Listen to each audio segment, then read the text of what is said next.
Hey, I'm Roland with Mobile Geeks, and this is the Nokia Lumia 520. Nah, I'm kidding.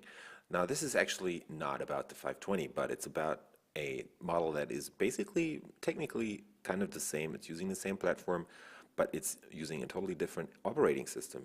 And that's the one we're talking about. It's the Nokia X. The Nokia X is basically Nokia's first Android smartphone. So it actually happened, and they released an Android smartphone. It just came out in a bunch of Asian countries, and it's available in Poland, where we have got this one from since last week. It's not selling in Germany because Nokia hasn't decided if they actually want to sell this in Germany, and I'm thinking they might not, but there's a couple of dealers who have started importing this. So if you're into this and from Western Europe, you might look to Germany. There's a bunch of retailers over here selling it.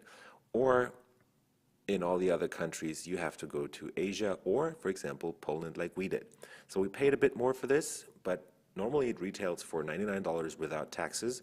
In our case, we paid close to 140 euros, but that's because of shipping and stuff from Poland. As I said, in Germany, it's supposed to be coming out, and as the retailers are saying, retailing for 120 euros. But let's start unboxing this. So I'm going to put the 520 aside. I'm going to show you a comparison of these two devices in another video. So the Nokia X basically comes in the same styled Nokia packaging that we know from other devices, except even on the packaging, they're trying to save some money. While the box of the 520 is pretty sturdy and stuff, this one is kind of flimsy and it's using thin papers. But that doesn't matter because let's get the device out of its box, and as you can see, we have the red version here. So we decided to get a red one because black is kind of boring, green is too Androidy, well, yellow is too bright, so that's why we have the blue model. And that were the four colors that Nokia is selling this in. As you can see right here, this is supposed to be my fast lane to Android apps. So they have their own Android app store on here. They're not using the official Google Play Store. I don't know if that can actually be installed, but we'll see about that later when I get some hands-on time with the device itself. Let's get it out of its box first. Put that to the side and dive deeper into the box for now. So as I was talking about, cheaper materials on the box, on the packaging already, but that shouldn't bother us because the device is still of a good quality, which I'm going to show you in a second. So this is my Polish warranty card. It's probably not going to help me anything in Europe, or not Europe, I'm sorry, in Germany. And here we have the manual for the device, again, Polish only, but I guess I'm going to try and find my way around the system by myself because I'm not really able to speak Polish. This is the standard Euro micro USB power supply from Nokia. It only has a charging power of 750 milliamps, so that might take a bit longer to charge the device, but I'm going to check out if the phone actually can be charged with 2 amp supplies, for example, from Samsung or other companies. One thing to note is you can't remove the cable on here, so if that breaks, you have to get another charger or use a different charger. But at least Nokia is including a charger, which Motorola is not doing, at least not in Germany, for the Moto G. Right here we have a cheap, very cheap and plasticky, but in the same color as the handset itself. That's a headset, so you get no in-ear plugs or anything. It's just those basic standard headphones.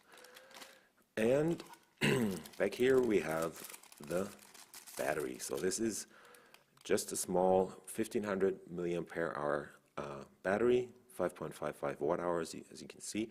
And this already goes to show that the battery can be exchanged on the Nokia X. Let me get it out of its foil so I can prop in the battery, but let's talk about the device itself first.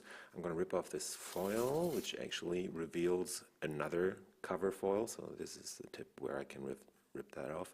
But I'm going to leave that on for a while just to see how it wears. Since there's no bubbles underneath it, it's probably going to protect the screen for a bit at least. On the front of the device, you get pretty much nothing except for a light sensor up here, so there's no camera on the front. Only the back button down here, so with this you can move out of the apps, but there's no standard Android buttons on here.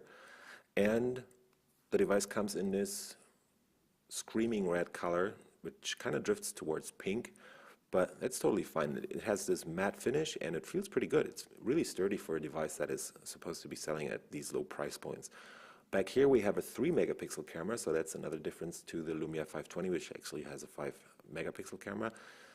We'll see about the resolution of this and the quality of the pictures later on. Down here we have a small speaker, which is actually pretty loud, as I figured out earlier.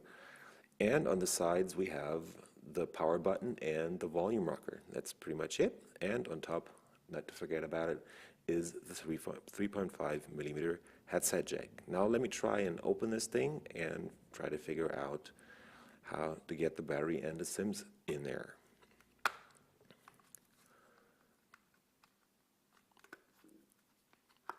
Yep, that worked pretty easy actually. And here we go, that's the inside of the Nokia X. And as you can tell from this right here, if you haven't read it on the packaging already, we have 2 SIM card slots. So the first SIM card slot is actually capable of UMTS or 3G internet, plus GSM, that's for sure, and micro SD card slot, and another secondary SIM card slot, which is only 2G capable. Under the hood, in here we have a 1 gigahertz dual-core Qualcomm Snapdragon S4, which is actually a 1 gigahertz chip that's running, the model number is MSM8225, and I'm just going to prop this back on. There's 512 megabytes of RAM only in here and 4 gigs of flash storage, but that can be easily extended through the micro SD slot, as I just showed you. Let's turn it on and see how fast it boots. It's probably going to take a while. I tried it earlier and it took just about a minute. So what Nokia is doing here is basically they're trying to push people towards the Microsoft services. So there's pretty much no Google on here except for the operating system, and that even is an AOSP build, so it's not officially authorized by Android. They haven't got a certification or whatever, but they don't need that because they have their own store, as I said. There you go, that's a pretty loud speaker. And they have actually modified the interface too, so you get kind of a Windows Phone-y look with live tiles, or kind of live tiles, and yeah, but you'll still be able to run most of the Android apps available. Let's go and continue. Yep, and it's guiding me through the interface right now. Just going to skip that. And as they told me right there, I can actually swipe down to open a search bar. And here goes the interface. So that's what it looks like. Up here you can see the 2 SIM card slots and their standby mode, and right now they're not available since I don't have any SIM cards inserted. Other than that, it's a pretty special design on here. They're calling this the Nokia X software platform, and if you look into the settings menu, for example, you won't find any information about that this is actually running Android. Let me see down here. Let's open that, and there you go. That says just software version something, and down here it says Nokia X software platform 1.0. All right, so this has been my quick and dirty unboxing of the Nokia X, Nokia's first Android smartphone. See you later.